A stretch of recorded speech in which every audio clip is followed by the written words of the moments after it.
So మనకి మీ ముందు ఒక రాఘవేంద్ర గారు, ఒక కోడి రామకృష్ణ గారు, ఒక కోదండరామరెడ్డి గారు, ఇంతమంది పెద్ద డైరెక్టర్లు, ఒక దాసనారాయణ గారు, ముత్యాల సుబ్బయ్య గారు, వీళ్ళందరూ అన్ని చాలా రకరకాల స్కూల్స్ ఉన్నాయి. అవును.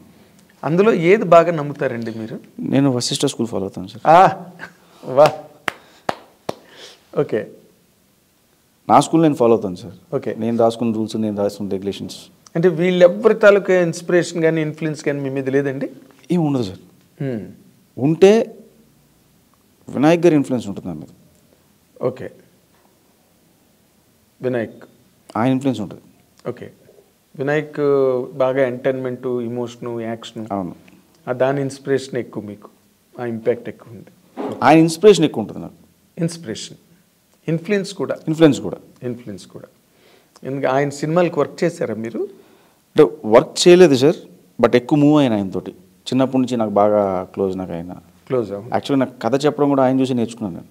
అవునా? ఆయన కథ చెప్తున్నాడు విని, ఓహో ఇలా చెప్పాలా కదా అని చెప్పి ఓకే, అలా నేర్చుకున్నాను నేను.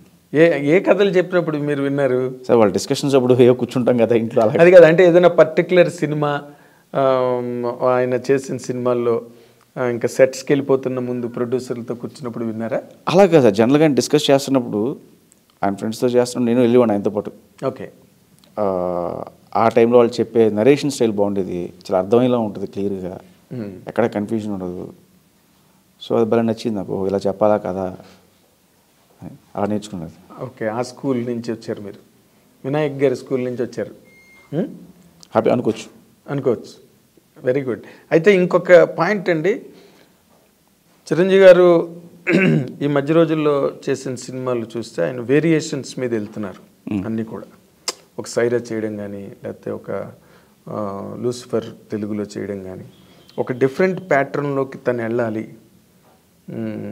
రెగ్యులర్ సినిమాలు చేయకూడదు అన్న ఒక ఇది కనిపిస్తోంది ఆయనలో, ఆ ప్రిపరేషన్.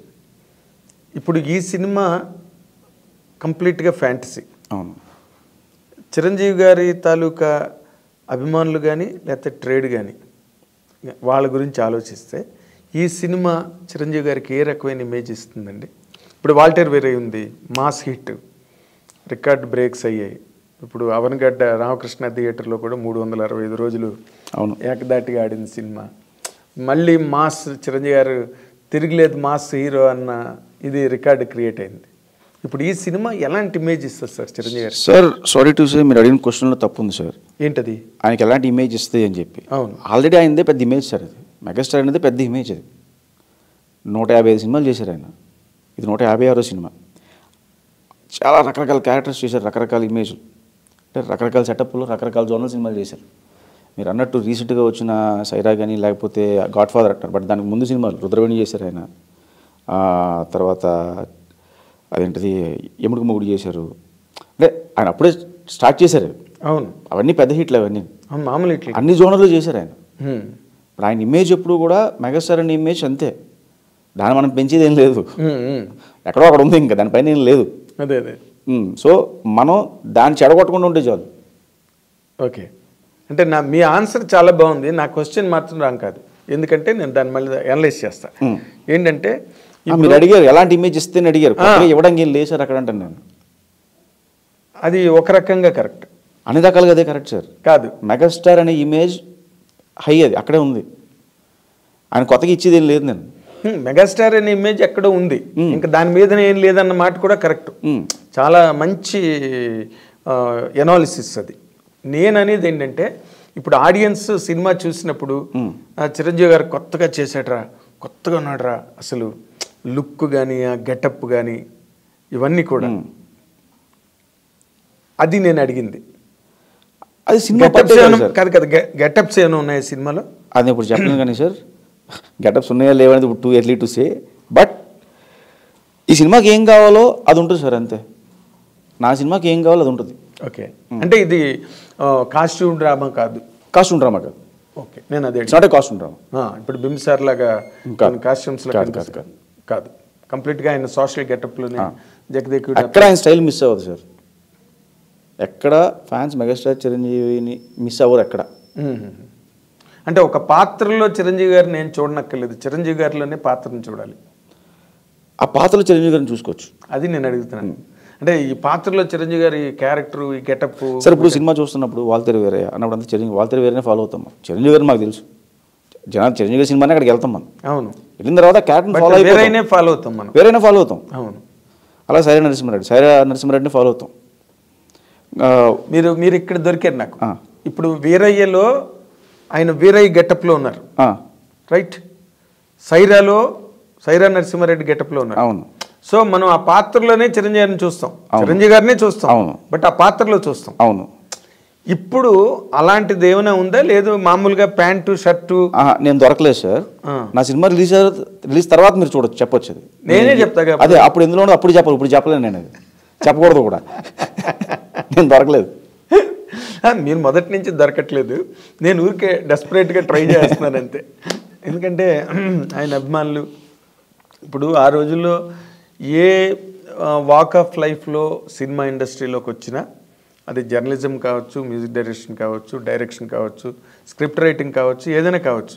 బట్ ఎంతో కొంత చిరంజీవి గారి మీద అభిమానం ఉన్న వాళ్ళే అందరూ ఇండస్ట్రీలో 95%. అవును సార్. ఆయన ఇన్స్పిరేషను మన వెంకటేష్ గారు కూడా ఫంక్షన్లో చెప్పారు. నేను ఒక టైం తర్వాత అసలు మళ్ళీ చిరంజీవి గారి నాకు ఇన్స్పిరేషన్, కెరీర్ కంటిన్యూ అవ్వడానికని. సో ఇవన్నీ అడుగడుగున అణువున సినిమా ఇండస్ట్రీలో ఉన్నాయండి, ప్రతి చోట. ఇప్పుడు అలాగే ఇప్పుడు ఎందుకు అడుగుతున్నానంటే ఈ పాయింట్లు ఎంతో కొంత అభిమానులకి మీ ఇంటర్వ్యూ ద్వారా ఉప్పు అందిద్దామన్నది నా ప్రయత్నం.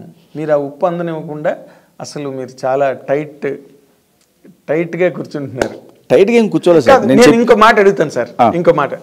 మీరు ఈ సినిమా గురించి యథేచ్ఛగా ఏ రకమైన నియంత్రణ లేకుండా చెప్పాలి అంటే ఏం చెప్తారండి? రిలీజ్ తర్వాత మాడుకుందాం అంటున్నా. అంతే మరి. ఆ సినిమా గురించే సార్, సినిమా గురించే రిలీజ్ తర్వాత మాడుకోవాలి. ఇప్పుడు అంతేనా? ఇప్పుడు ఏం చెప్తాను నేను, డెఫినెట్గా సినిమా ఓకే. ఎంత వర్క్ జరిగింది సార్ ఇప్పటికి? ఒక 20% వరకు జరిగింది సార్. ఓకే. అంటే యాక్షన్ పార్ట్ ఏదో యాక్షన్ సీక్వెన్స్, సీజీకి సంబంధించిన వర్క్స్ చేసాం. ఓకే. ఇంకా టైం కావాలి సీజీకి, సో అందుకే త్వరగా అవి షెడ్యూల్స్ పెట్టుకుని ఫినిష్ చేసి వాళ్ళకి ఇస్తానమాట. ఓకే. అంటే మేజర్ సీక్వెన్స్లు కొన్ని ఉన్నాయి. ఓకే. మరి మన లాస్ట్ మినిట్లో మనం చేసేసి వాళ్ళని ఇబ్బంది పెట్టడం కరెక్ట్ కాదు, అందుకని ముందే అవి ప్లాన్ చేసాం అన్నమాట. అదే ఇప్పుడు అంతా టెక్నికల్ అడ్వాన్స్మెంట్. సో అవి చేసేసి వాళ్ళకి ఇస్తే వాళ్ళకి టైం ఉంటుంది, మనం అడిగిన టైం కూడా డెలివరీ చేయగలరు, కాబట్టి ముందు ఆ పార్ట్ షూట్ చేసాం.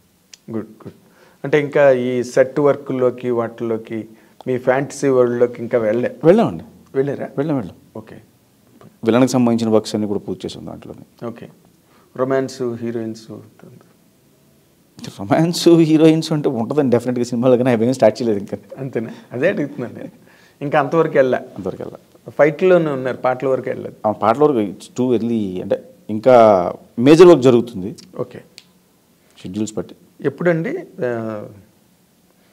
రిలీజా? మీరు ఎప్పుడు అనుకుంటున్నారు?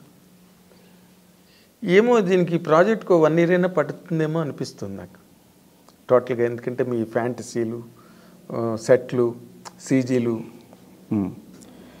డెఫినెట్గా నెక్స్ట్ సంక్రాంతికి 1 year పడుతుందని అనుకున్నాను నేను.